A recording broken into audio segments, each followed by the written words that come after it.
At the beginning, it was Guns N' Roses against the world. You get to Lies, and now we're talking about it's cash in time, right? At that point, Guns N' Roses could fart in a paper bag and it was going to go platinum. I listened to Appetite, then I listened to Use Your Illusion. I was like, damn, it sounds like a different band in a lot of ways. Well, the record label's like, fuck it, we're not cutting this down. Let's just put it all out. That way we got two albums.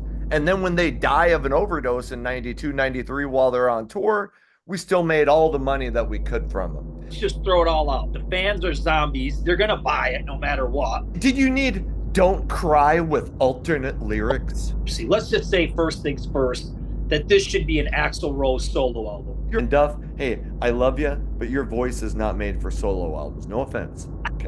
Guns N' Roses just did not produce a lot of good quality music in this time frame that they've had of being a band. You know where you are? You're in the jungle, baby. You're gonna die. Look, I came here to do two things: chew bubblegum and talk hair metal. And it looks like I'm almost out of bubblegum. Go. Welcome to the Hair Metal Guru. My name is Anthony. They call me the Guru. And look who is back for the attack. Pun intended, Don Dokken. We got Metal Mike here. And it is awesome to have him back because there's a super important topic that we got to talk about. And he and I have been kind of going back and forth, and we're always texting and chatting. And one day I told him, I said, Metal Mike, I've been thinking about Guns N' Roses, and they're still huge. They're still doing 20,000 seaters and arenas, but I don't know that I think that their career has been all that special. And he kind of agreed. We said, hey, let's do a video on it. So with that, Metal Mike, welcome back to the show. Great to be here, man. Great to be talking with you. A great subject, Guns N' Roses. I have like a love-hate relationship with Guns N' Roses. So it'll be interesting to explore this one, definitely. Yeah. And Metal Mike from the 80s Glam Metalcast and author of A Hair Metal Journey and a creative leader, creative visionist of the band Metalcast. So, hey, go ahead and plug some of that stuff because, man, I read the book. I love the songs from Metalcast, and obviously, I've been a huge fan of your podcast. So, thanks, man. We're still trucking over on the Metalcast channel, and the book, it's out there on Amazon, Hair Metal Journey, if you're interested in to see what that's all about. And yeah, we're making music with the band Metalcast, and we got a new song coming up here. It'll be probably within a week or so, called Theater of Glam. If that's not dramatic, I don't know what is. So yeah, great to be here, man. Thanks a lot. Yep. And Ryan, who was always on the podcast, and we've mentioned before, is the singer for Metalcast. I love Heavy Metal Rambo. What's the one with Headbangers Ball? Headbangers Ball. So, man, awesome stuff. You guys are bringing the 80s back. Before we get into the Guns N' Roses stuff, I want to show, I always like to show a couple of things that I frame. So these are some vintage ads from that came from Kerrang magazine, which is over from the UK. And this is an ad for the single for Patience, which I thought was kind of cool. Huge song. We'll get into that from the Lies album. Sweet Child of Mine was so big, they actually had two different ads, but this is just one of them for the Sweet Child of Mine single announcing that it had gone to #1. And here is one for Paradise City. Those are all from Kerrang magazines from the UK. And I just have two more quick things. Dude, I got to ask you this. Where getting all these Kerrangs, because you're posting on Twitter, you got the reviews and all these ads. Where are you getting this shit, man? I'll be honest, eBay. Okay, cool, good. I'll search, and if I find a deal like, hey, 50 Kerrangs for $100, if I think, because this is always my thought process is, hey, can I sell a few things to make my money back? It's not, am I going to make a big, huge profit? But I sell enough of this kind of stuff over the summer and during the holidays. I advertise it on the Facebook Marketplace. So I'm always like, hey, can I make the $100 for these 20 magazines or 50 magazines or whatever? So that's how I get them all. Yep. Cool, man. Well, and I'm reaping all the benefits. I don't have to pay a dime. I just go on Twitter and I get to check it out. So I love Right, it. right. Which, hey, follow me on X at Hair Metal Guru, and you get to see all this shit. This is an ad for when Appetite went, I think it's went gold. So this is really early in the career. So it's like, hey, RIAA certified, Appetite for Destruction goes gold. That came from a Billboard magazine. And then the last thing, this cost me quite a bit. I got it from overseas, but it's an original vinyl picture disc of the uncensored Oh wow, Appetite cover. I don't know what I spent for it, but anyway, cool, man.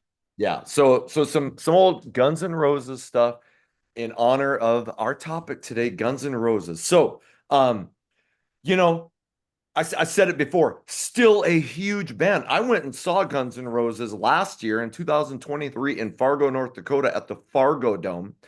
There was about 18,000 people there. And I'm looking around and I'm like, how in the world is this band still this big? And we know why. We know like, man, Appetite for Destruction is still one of the biggest selling albums of all time. But again, I look at their career and I think, you know, after Appetite, there's some bright spots, but there's a lot that I'm just thoroughly, I hate to say it, unimpressed with. So, we decided, hey, so let's go over their career. Let's start at the beginning, man. First, I want to add this. I think the one of the reasons that Guns N' Roses is so universally loved, and I kind of got this thought from, I just did a video on Skid Row's Slave to the Grind, and I said, hey, that album was a failure, not musically, in my opinion. I love that album, but there were no hit singles on it. It took like 7 years to go double platinum. Well, I shared this video on a lot of the social media stuff, and a lot of people were just pissed. And I get that. So I think that some people actually blind themselves to Guns N' Roses. Appetite for Destruction was so big and so important to them that they will not hear a negative word about Guns N' Roses after that. You know what I'm saying? And I kind of have that with Warrant. I loved Cherry Pie and Dog Eat Dog so much that even when Ultraphobic came out, a lot of people were so disappointed in that. But I was like, no, it's amazing. Just, but I'm probably blinded to the fact that, I got to hang out with Warrant a few times. I loved their albums so much. So I would not hear anything negative about Warrant. I think some people, that's the same thing with Guns N' Roses. Like, do you agree with that? Yeah, definitely. I think a lot of people hold them in high regard. The thing is they were very original for the time. You know what I mean? We think of like that year of 87 and things were getting kind of cutesy and power ballady and all this stuff. And Yep. here come like gritty scumbags, like kind of bringing rock and roll back to the gutter. You know what I mean? So I think that thing that they created right from the get go is big enough and strong enough to carry this whole career that we see today. But you're right. I think people hold that in real high regard and then kind of give them a pass on some of the other stuff. But I think tonight we can dissect it and say, see where some of the cracks are, some where the problems are in the career for sure. Absolutely. So, July 21st, 1987, Appetite for Destruction comes out. And it took a while. The first singles did not blow up. It wasn't until 6, 8 months, maybe even close to a year, that it had been out. And all of a sudden, on MTV, you hear Axel, you know where you are?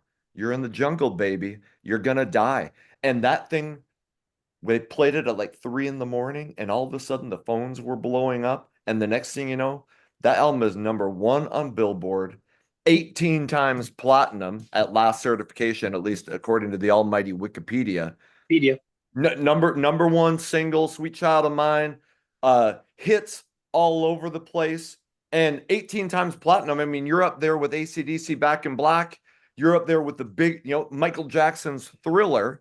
And that starts off, this career that is still going strong today. 100%, man. It was mammoth. You're right. The funny thing is, a lot of people don't realize. I think the first single was it so it's so easy, right? Yeah, Yeah. that's Like right. I don't think there was no video for it, probably because of the nature of maybe some of the lyrics and Right. stuff. But there was no video, and I don't think radio was too wild about it. And then all of a sudden, they got the video for Welcome to the Jungle, and you're right, it just exploded. You got to see this other side of the world that maybe you didn't really know was going on if you were from a small town. You know what I mean? You kind of saw what was really going on in the cities, And yeah, I mean, it was different, it was unique, and people just gravitated to it. So yeah, And that was right there. and this wasn't, oh baby, you and I are gonna make it together, or oh, we're gonna go out and succeed. It was like, you're right, it was the other side of the world. It was the seedy underbelly of America. Brian from the Hairband Basement has said this. Some bands were always talking about love and shit, and then you had bands like Guns N' Roses and Love Hate who were talking about freaking shooting heroin and banging hookers, in the outhouse of a porta potty outside a concert venue. So you were like, holy shit, like this isn't all the positive, uplifting, lovey-dovey stuff, and it drew people in. And but I'll also say, at the beginning, it was Guns N' Roses against the world. They seemed like a gang who was gonna come to your town and kick your fucking ass. But then, like, and I love that album. I love Appetite for Destruction. I have Appetite for Destruction shit on my walls. I have shirts from it. I still think it's an amazing album. But it Yeah. was two guitars, bass, and drums. Yep. And before we get into, like, I want to kind of get into how everything just blew up and kind of became bloated. But before that, after Appetite blows up, well, in my opinion, they put out this big cash grab called the Lies album. And Mm-hmm. that came out while Appetite was still at the top of the charts. It came out in November of 1988. And it went to shit. It's an album with 4 live songs, 4 acoustic songs, and you would think, well, that's not going to do anything, but Appetite was so big. This thing went to number 2 on Billboard and went 5 times platinum. It's crazy. A couple of things real quick about Appetite. I Yeah. just listened the other day. I Yep. haven't listened in a long time because my confession right from the get go, I'm not the biggest Guns N' Roses fan. I think some comes from not Guns N' Roses themselves, but from the pedestal that they get put on. You know what I mean? I Right. always I like Warrant and Skid Row and LA Guns just as much as Guns N' Roses. I sometimes don't understand what puts them in a different category. I mean, Right. sometimes I don't, because it's just, I guess at the end of the day, it's just what you prefer, right? It's what your ear, what Yep. sounds. But I listen to that album, man. Every song is good. Every song is a classic. Every song was played on radio, at least locally where I live. And the songs that are big are pretty damn epic. I mean, obviously, we talked about Welcome to the Jungle. Paradise City is an epic single. Oh, Sweet Fine. You know what I mean? Like, these are epic singles, but they're not sellouts either. They didn't sell out. no. But for some reason, they're well crafted songs with that, sleaze metal influence written all over. So I just want to throw that out there, that I Yeah. am, even though I'm not huge into Guns N' Roses, I can't deny Appetite for Destruction. It's an amazing album. It's an important album. So I'd be a fool to say that that's garbage. Right. You get to Lies, and now we're talking about it's cash in time, right? We took Right. their live EP that they put out, repackaged that, and then you did some acoustic stuff, which, let's face it, it's cool. Patience is really good. But Yes. beyond that, I used to love her. It's funny. And they redid You're Crazy. Yeah, okay. But for the most part, this was an unnecessary album. They sold 5 million copies. Like, what the hell? Right. That is to me one of the.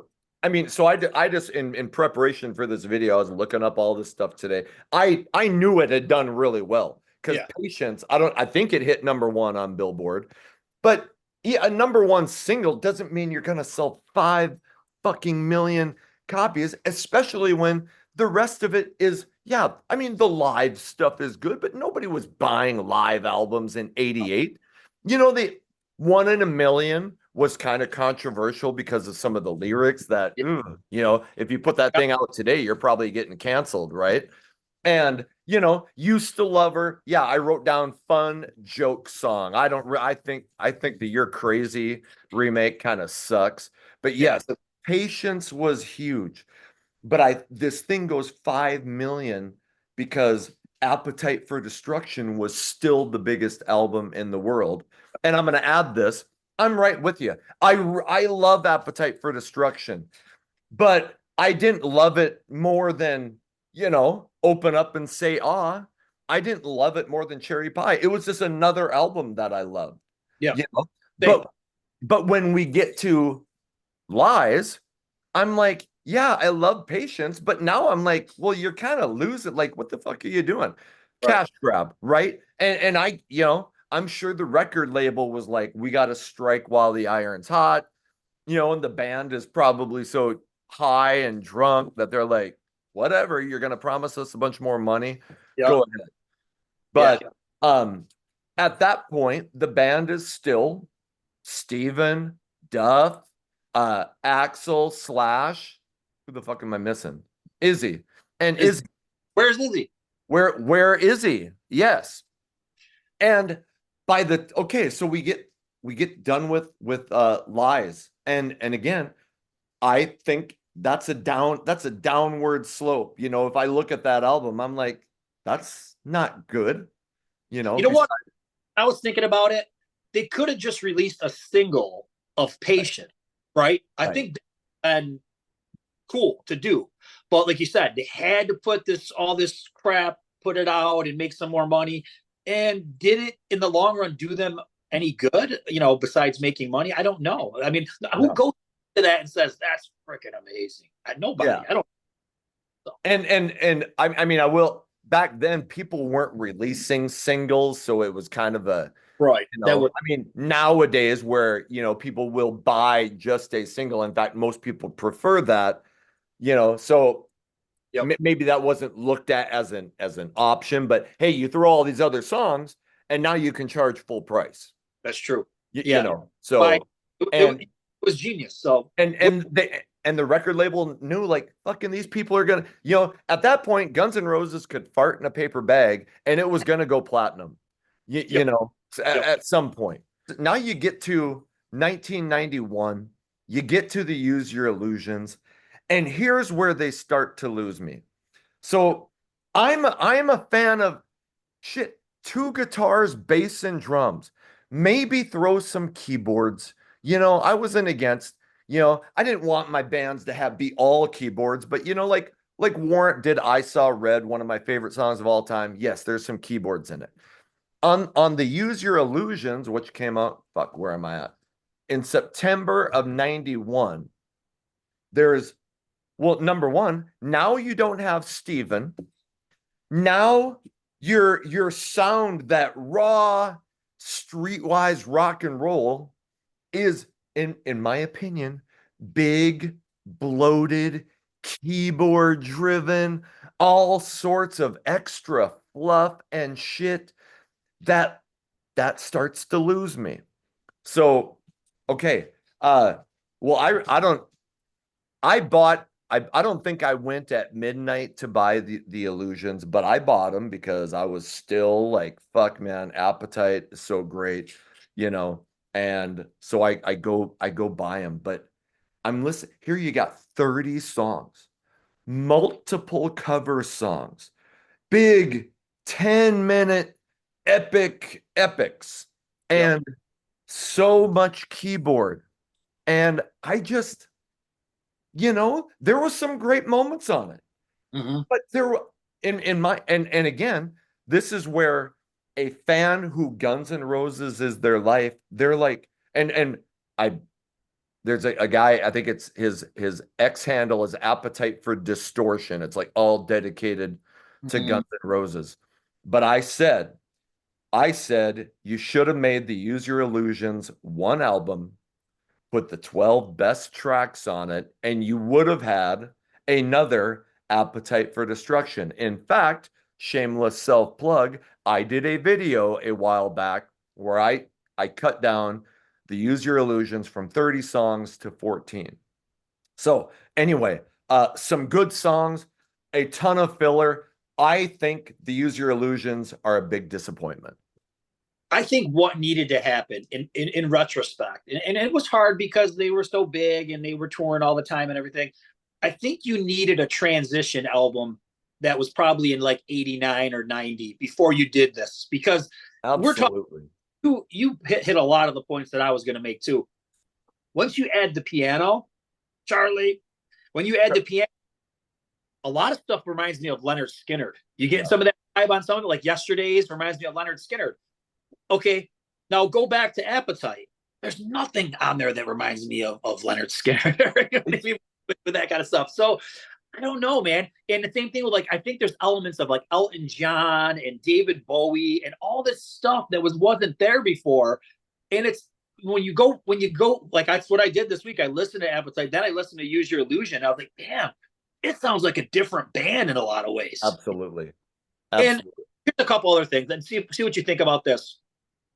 I don't think Axl sounds as good on these albums. No. I don't know if his voice was kind of tore up from partying and touring and stuff, but I don't think his voice sounds his voice is not pleasant. Okay, let's just get that out there. Right. But it does not sound good on this album. It sounds great on Appetite. To me, it doesn't sound good.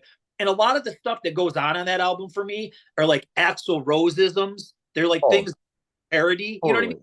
All the things that are like a parody that you could do of Axl Rose are on this album. You know what I mean? So that's the kind of stuff that drives me nuts. They're too rich, right next door to hell and all this stuff. It just sounds like the neighbors next to my mansion, or I'm driving them crazy, they're driving me crazy. Like, it's not the same, man. They're older, they're richer, they sound different. It's just a miss. And like you said, for me, take maybe a couple songs off the second one and you could just ditch all those songs. It's like, right. You know what I mean? Like, yeah, you got to do 12. Now, are there some killer tracks? You Can Be Mine, great. November, cool. Civil War, I like all the songs like that. You know what I mean? Yep. But some of the other stuff, like, do we need Dust and Bones? And I don't know. And some of the other stuff, even the faster songs, they just sound like wannabe songs. They're like, we're trying real hard to recreate something off of the first album, like Back Off Bitch and all this. It doesn't, where are the big classic songs? There's some, but it's not like Appetite. So it's tough. You're exactly right. And I think one of the reasons that they did a double album is I can see the record label, I mean, there's heroin, there's addiction all over the band. I think I can see them saying, look, who knows how much longer these guys are going to be around, instead of, because a lot of bands would bring in 30 songs and cut it down to 12 because they know that most of them are shit. Well, the record label's like, fuck it, we're not cutting this down. Let's just put it all out. That way we got 2 albums. And then when they die of an overdose in 92, 93 while they're on tour, we still made all the money that we could from them. Now, here's my question is, you said it like Axl-isms, like the Elton John influence. I don't think Duff McKagan and Slash, at least at that point, were into all that shit. Duff was a punk guy. So I feel like when those albums came out, at least some of the band were like, why can't we just fucking go out and rock hard instead of doing all this fancy shit? I feel like they would have been disappointed in those albums. Yeah. And you know what comes to mind about all of this to me? I was just reading, I don't know if you ever read the book Kiss and Sell. Yes. In real depth about the solo albums is that the solo albums was a big marketing ploy. We're going to put out 4 albums by the biggest band, and it's going to be the biggest thing ever. I think the Use Your Illusions are a marketing ploy. You know what I mean? Because, like you said, there's a lot of expenses with these guys, with all the drugs and their lifestyles and everything. They probably look at it and said, look, these clowns got 30 songs. Let's just throw it all out. The fans are zombies. They're going to buy it no matter what. If totally. It's not. And then we can release it at midnight. we got two of them. They complement each other. One's red, one's blue. You know what I mean? It's just like a marketing ploy, and we all fell for it. But it's just not as classic as Appetite. It's not up to par, and it definitely needs to be shaved down. No Yeah. doubt. Did you need Don't Cry with alternate lyrics? Like, really? And some of that bluesy, yeah, Leonard Skinnerdy Mhm. shit. And you said it really well because I was trying to like some of the rock songs just sound like, well, fuck, we better give them something similar Yeah. to Appetite for Destruction. So here you got Right Next Door to Hell and shit like that. Yep. I love Estranged. I love You Could Be Mine. I think November Rain is a great fucking ballad. Totally. There are, Civil War is really good. Yep. The covers are good, but again, you need two fucking covers of the Beatles and Bob Dylan. To me, that just screams, well, we're gonna get a hit with these Yep. somehow, It wasn't like obscure covers. It's not Beatles. It's Paul McCartney and Wings. Oh, yeah. You know the comments. Oh, you don't know shit about hair metal. You don't even know the fucking You wing, know, fucking wings. well, So, hey man, let's discuss this. And I don't know how long this took to happen, but I was shocked to see that these things sold 7 million copies. Like that's pretty huge. exactly. And All over the world. Like when yeah, you look, like once again, we're going Wikipedia, so we're at their mercy. But right. over the friggin' world, it sold tons and tons and tons of copies. So were they wrong? I don't know. Good point. You But know, I mean, each album did have some massive hits. yeah. So I mean, Live and Let Die, massive hit. Don't Cry. Yep. November Rain. Though those are off. That's off the first album. You have three huge hits. Off the second one, Civil War, Knocking on Heaven's Door, Estranged, You Could Be Mine. I mean, so I think they were pretty strategic. Yeah. Hey, we got to put some of the top filler here and some of the top filler here. And whatever they put out at that time, MTV and radio was going to play. Yep. But again, if you put the best songs, 12 best songs on one album, you probably have the next Back in Black or the next Thriller. Yeah. So, yep. Something that sells 30 million copies because they were that huge. People were going to buy it. But you're right. It's 7 million copies. But I think, years later, now that we've all had a chance to live with them and look back on them, I hear a lot of people say the same thing. There's a lot of fucking filler here. Yeah. And you're gonna have your Guns N' Roses diehards, and I really like Guns N' Roses a lot, but I don't consider myself to be blinded by the fame of GNR. Like, looking back on it, I can go, back in the day, I was probably like, yeah, fucking these Use Your Illusions, double album, all right. Yeah. But now I can go, that song does nothing. That song sucks. I don't care if I ever hear that again. Yep. So that's 1990. And, I don't think you lose Steven. On the tour, you lose Izzy. Yep. And I believe that Izzy was the complete unsung hero of that band. No doubt. When they lost him and his songwriting, I compare it to when Steve Clark died. Yep. Have you ever heard anything from Def Leppard that again like drew you in like you did on the early Def Leppard albums? No. I think Tesla losing Tommy, is it Skiach, whatever it is. They seem to kind of, nothing was ever the same. Sometimes those rhythm guitar players, they come up with those simple but catchy as shit riffs that draw everybody in. So now the band dynamic is hugely changed, right? Totally. One thing we got to mention too, which we haven't mentioned, is that this is all coming out in the middle of a drastic style change. So if metal, we don't even have to say hair metal, because Guns N' Roses sometimes can avoid that stigma, even though I they started in the hair metal days, and they played into a lot of the hair metal and glam scene when they first came out. But that being said, music was changing, and all these singles were starting to get released during the grunge era. And once again, could this have been sold a lot more if metal was still very healthy during this time? I don't know. Because the Illusions came out September 17th of 1991. The next week, Nirvana's Nevermind comes Right. out Yeah. in September 24th. So yes. So while all their peers, if you want it, the Skid Rows, the Poisons, the Warrants, Oh. they're like, shit, they're kind of dying.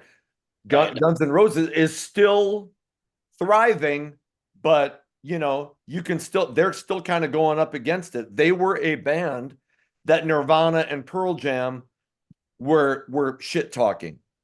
Yep. So yeah, you're right. But they were 7 million copies. Holy shit. Pretty good. So, and compare that to, if you're like me, I considered Skid Row and Guns N' Roses to be peers at that time. They seemed to be two of the biggest rock, but in the middle of Slave to the Grind, yes, sold 2 million copies, but had no hits, kind of fell off a cliff, but the Illusions were still getting played all over radio. So they were kind of immune to your hair metal and you have to die. Yeah. One thing that we didn't talk much about, and we should just throw it out there, is that when we talk about the success of this band, and we probably should have thought of this maybe right from the get-go, you've got two big characters, right, that have such a distinct look and distinct sound with Axl and Slash. Yeah. I mean, how people...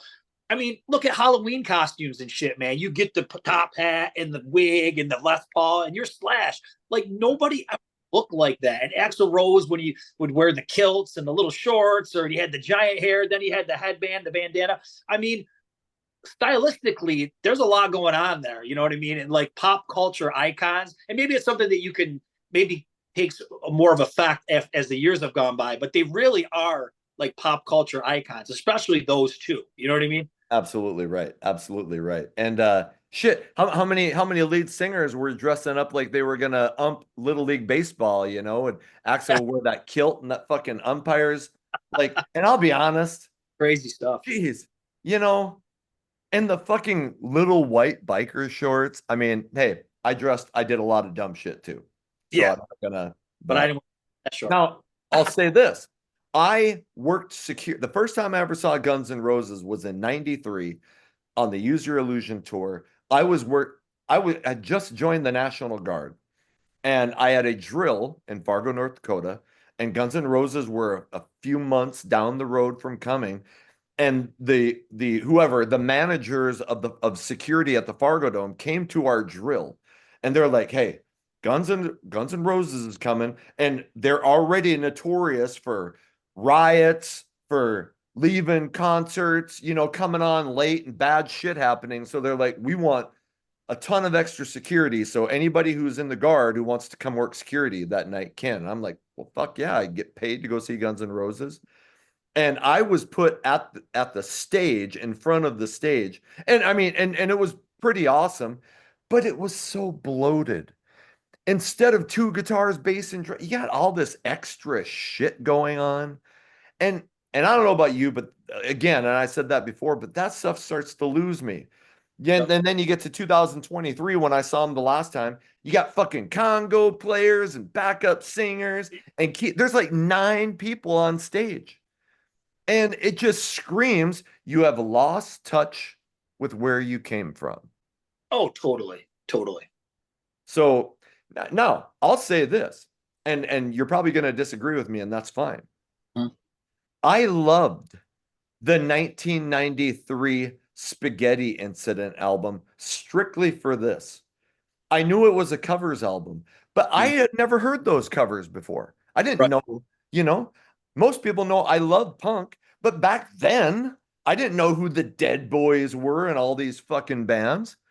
I had heard Hair of the Dog, but to me, I was like, hey, shit, here's Guns N' Roses going back to just fucking hard rock, catchy guitar riffs. So I was all about it. And fucking, back to the point of Guns N' Roses could shit, on a bologna sandwich and people would line up to eat it.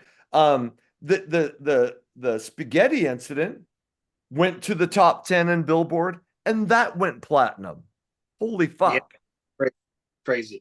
You know what? I'll be honest. I don't have an opinion on it, so I won't disagree with you. I think I checked out at this point. I think I Sure. was done with Roses. You know what I mean? 93, dude, I was listening to Psycho Schizophrenia. I thought that was pretty damn good by Lillian Right. X. Right. I didn't shit what Guns N' Roses were doing. I don't know. I just lost interest. So I went back and I kind of just scanned it. And I remember when Since I Don't Have You came out. That, and I remember Hair of the Dog. Those I think were played on radio and stuff. But I just didn't give a shit. Yeah, I got to say about it. But it is shocking that it sold as well as it did. So I hated Since I Don't Have You. Like, to me, that was the worst song on the yeah, album. But yeah, it went to, and again, here in a matter of 6 years, we have two fucking cash grab albums. yep, yep, Because, a fucking covers album. You have a covers album, you have Lies, which is 4 live songs and 4 acoustic songs. And again, they probably knew, I mean, that Use Your Illusion tour went for a couple of years. They yeah, probably knew it was going to fall or was falling apart when they put that album out. So, I, even though I like it, it's hard to consider it a real album. right, It's hard to consider Lies a real album. And when I look at the Illusions, I I look at it and I say it should only be one album. right, right. So in my Right, opinion, right. Where everything after Appetite is looking kind of disappointing. yes, everything after Appetite is looking like a disappointment. Yeah. And so, okay, now after shit, I remember reading articles and I was, buying all the rock magazines and stuff in 90s, maybe even 95, but 96, 97, you're hearing, hey, you know what? Any day we're going to get the new Guns N' Roses album. They already had the title for it, Chinese Democracy. Slash was already out. He was doing Slash's Snake Pit. Um, I think, Duff might have kind of held on in name only as being a member, but eventually he was out. He starts to put out solo albums. And Duff, hey, I love you, but your voice is not made for solo albums. No offense. Okay. So shit. People, there was like this big Dr. Pepper made this big thing like, hey, if the Guns N' Roses album comes out this year, everybody gets a free can of fucking Dr. Pepper. And we still didn't get it until 2008, 17 years after their last official Guns N' Roses album, the two Use Your Illusions. And I admit, I went and bought it at Best Buy. I was visiting my parents in Arizona. And, at 2008, I think a lot of us were just desperate for new material from the bands that we grew up loving. Yep. Yep. So even though I'd heard like the one song on the radio, I can't remember what it was, I didn't like it, but I'm like, still, there's got to be some good shit. So I went out and bought it.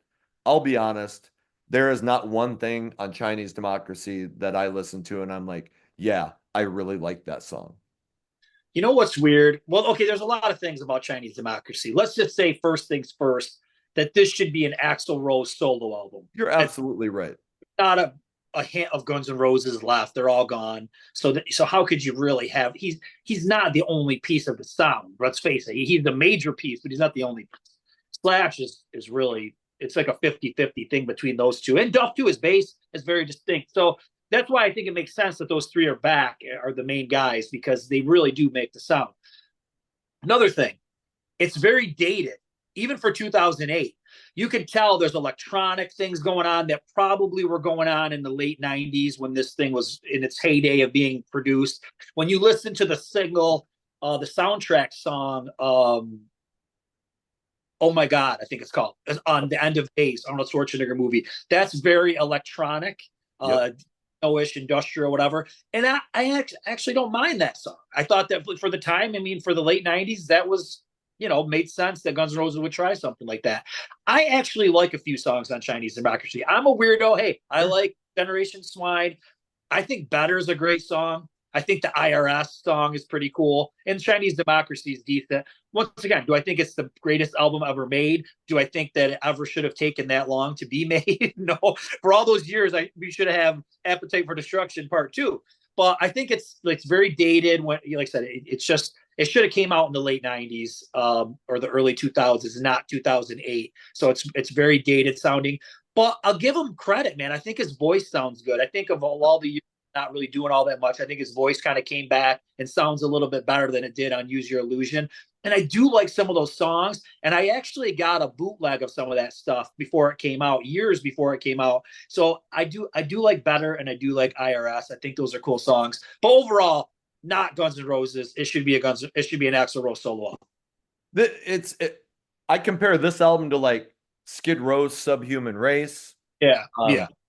it's one of those albums that every year, probably once, I pull it out because I'm like, son of a bitch, there's got to be something that I'm going to gravitate to.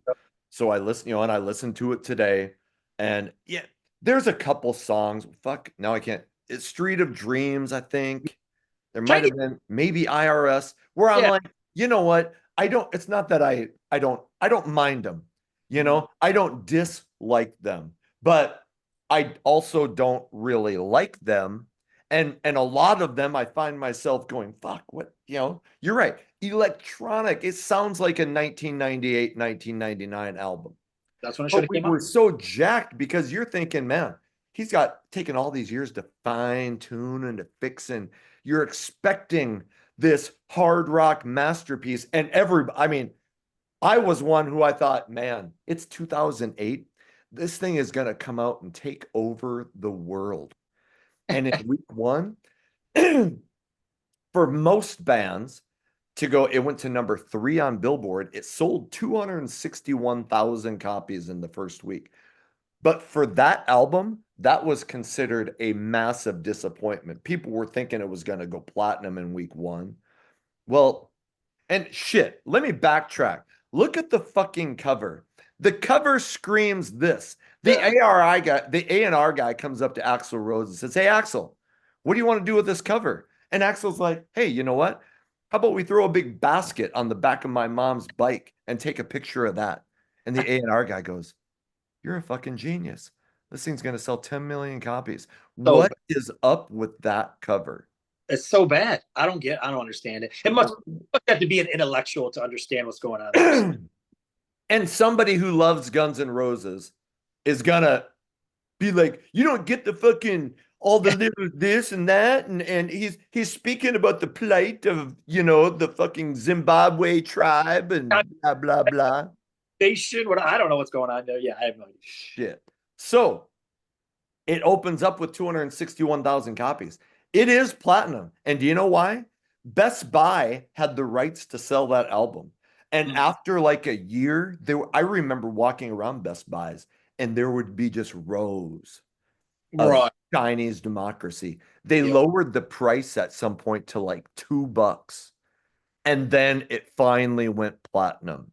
Yep. So I do And know Trevor from the Crash Course Metal Show has been on channel a couple times. He really likes that album. There's people online who and great. I mean, I hope people like it because I don't wish ill will on Guns N' Roses.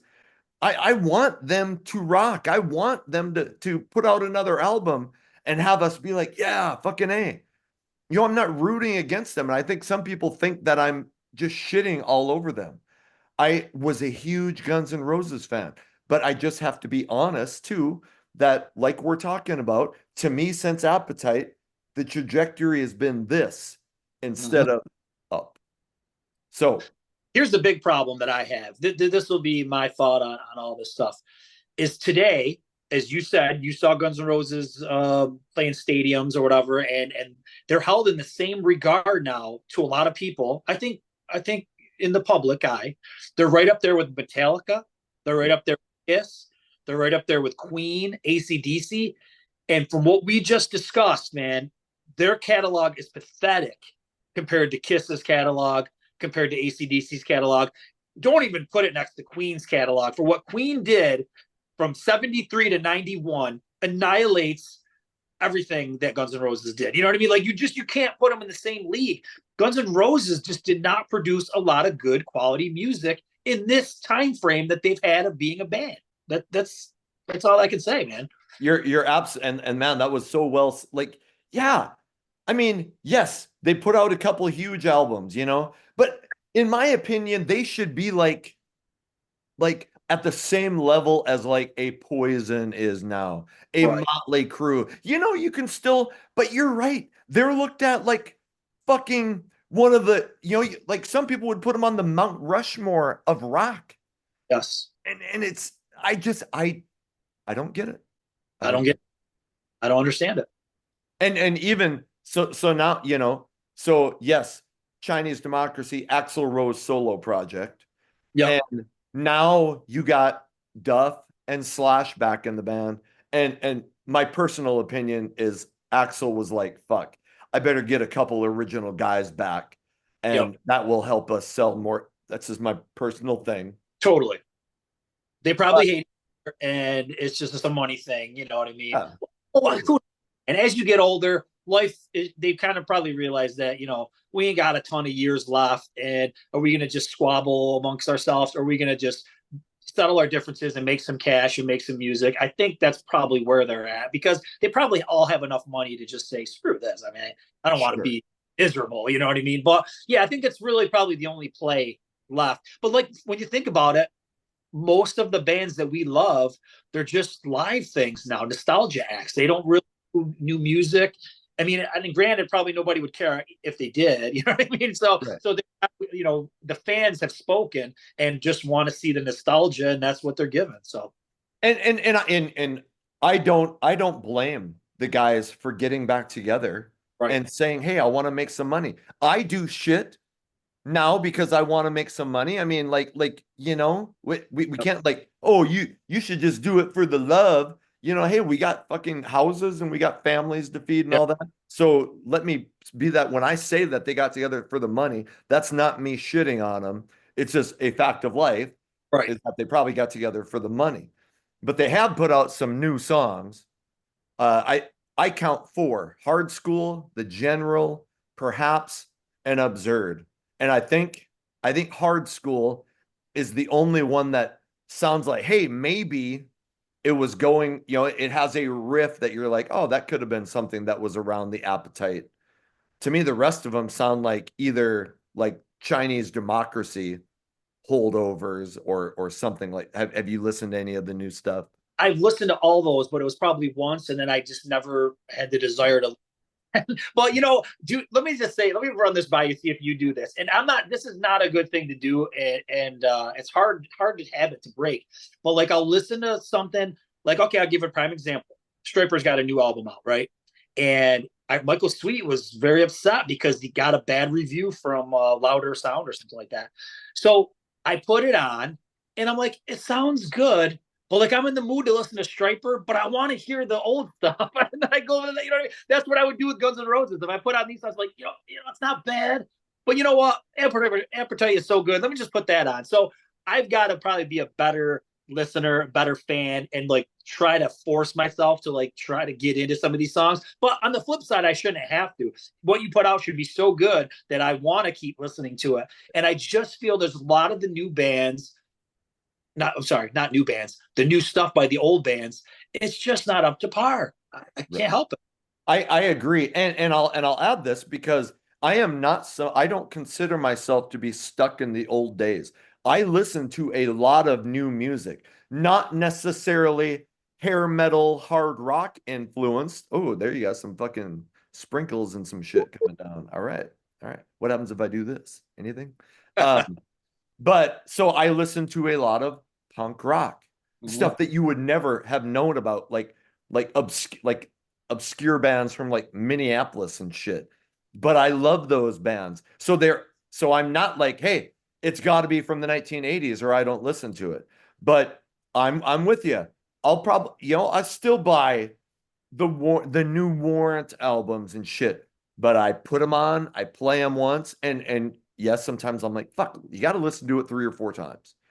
But Right. you just don't hear anything that like grabs you. So I Yep. put it on the pile with the rest, and there it sits.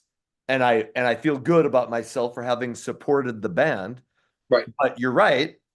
Most people aren't, and like I did, and I'll say this: I so appreciate bands who still try it. Me, Dawkins is still putting out fucking new music. me Don's too. voice has lost it live, but hey, he's like, I'm a musician, and here's what I think bands should think is the reason that I am still able to go out and tour and play and make money and have this whatever rock and roll life I have is because of the music that I made. So I would hope that you love music so much that you're like, fuck it, I'm going to write music. And if it doesn't sell, it doesn't sell. But Yep. sadly, a lot of these guys are just content, and I don't know, it probably costs money to go out and, I'm sure obviously it costs money to go out and make albums. Yep. So I get it. If you're not going to have a return on your investment, I understand that. I guess I just long for the days where I can still be excited about the new Guns N' Roses album or, whatever. Oh yeah. I mean, if they do a complete album, I'm there. I want to check it out and get to know it. But like I said, it's just, and I agree with you 100%. I want bands to continue to make music. That's what it's about. I mean, I like to write songs.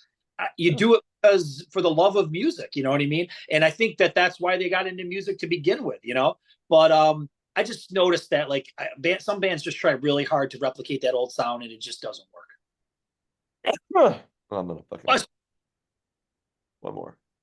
Yeah, I'll have to edit. Oh, maybe I won't edit that out. It's kind of cool to have weird shit like that. sometimes But it, yep. and your metal cast songs, Heavy Metal Rambo, you guys aren't recording on some big old budget. That's a great fucking song. Everybody should go listen to it. And you guys, you're writing shit in your house. You have a guy that on YouTube that helps you kind of master it or whatever the term is. And Yep. you guys are writing solid shit. I don't know why some of these bands that we love put out albums and I'm like, you can't come up with something a little catchier. I don't know. And I'm not a musician, so I don't know. Maybe you can talk to it more, but That's a great compliment. I appreciate that because I think that's what we're trying to do is write a catchy quality song that has characteristics of the 80s. And I think at the end of the day, that's what I'm looking for from our bands. You know what I mean? And sometimes it works and sometimes it doesn't. So right, right. So in conclusion, I mean, I'll give my final thoughts and you can add yours. I love Appetite for Destruction. I love moments of Use Your Illusion. I love a song on Lies. But to say that Guns N' Roses is this epic force in music, has this legacy that cannot, that you just can't put down. I disagree.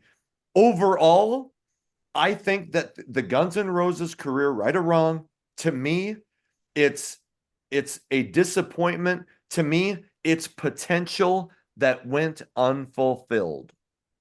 yeah.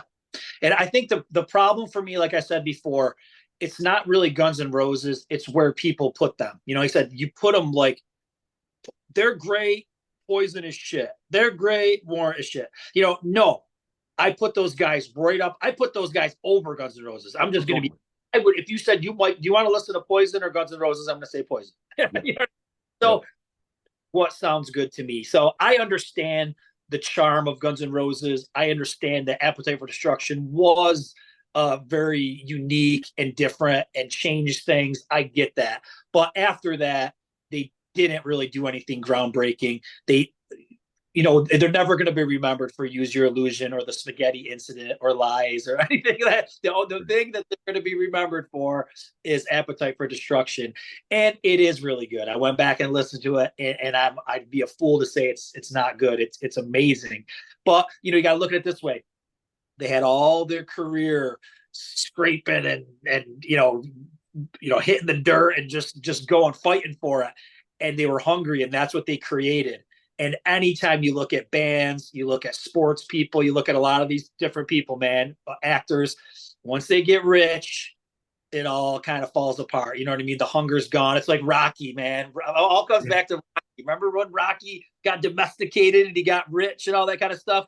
He lost the title, man, because he lost the eye of the tiger. And I think that is kind of what happened with Guns N' Roses. You know what I mean? They lost that dirty, scummy, gritty thing that they had going on because they were rich guys now. And and even though they tried to do that kind of stuff, it just wasn't believable. So yeah, I think there was something really special there that got lost. But hey, man, they're always going to be looked at as legends.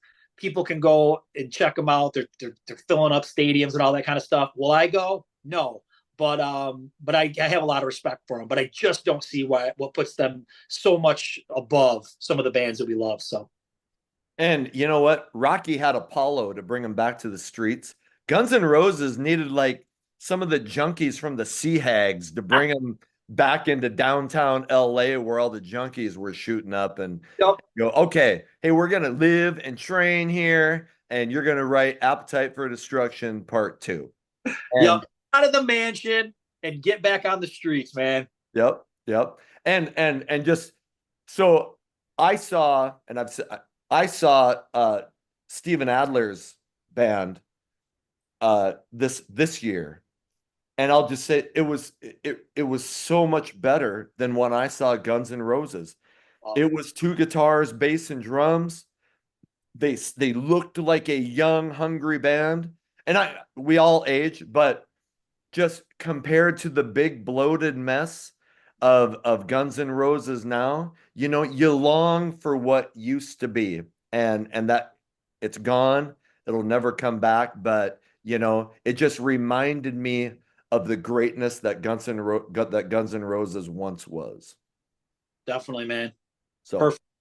and my final thought is the reason Guns N' Roses is still played to 20,000 people is because Appetite for Destruction is one of the biggest albums of all time. That's it, man. And you know what I think too, one just more thing about Appetite. This is the question that maybe we should just leave with everybody. Is it a good thing to come out of the gate that hot? Because I think what we've just proven is there's nowhere to go but down. Look at Kiss, for example. Kiss didn't have it completely together on their first album. It's a classic, but it took a little while to develop the sound, to develop the popularity, and to get really huge. Is that better? I don't know, but I think it's tough to replicate your success when you come out that hot. Same thing, same Metallica, and I think Oh, you know perfect. if you're a musician, I think you would rather have that slow, steady climb than come out of the gates and never be able to live up to what happened at the beginning. Yep, exactly. So with that, hey, what do you think? Are we beyond wrong? Does Guns N' Roses deserve their spot on that pedestal in the history of rock? Let us know in the comments. Hey, while you're here, would love it if you subscribe. You have the option to be a member. It costs a couple bucks a month, but you get early access to videos, first response to comments, whatever you can do to support the channel. I just appreciate you being here. Until the next video comes out, my name's Anthony. They call me the Guru. Take care.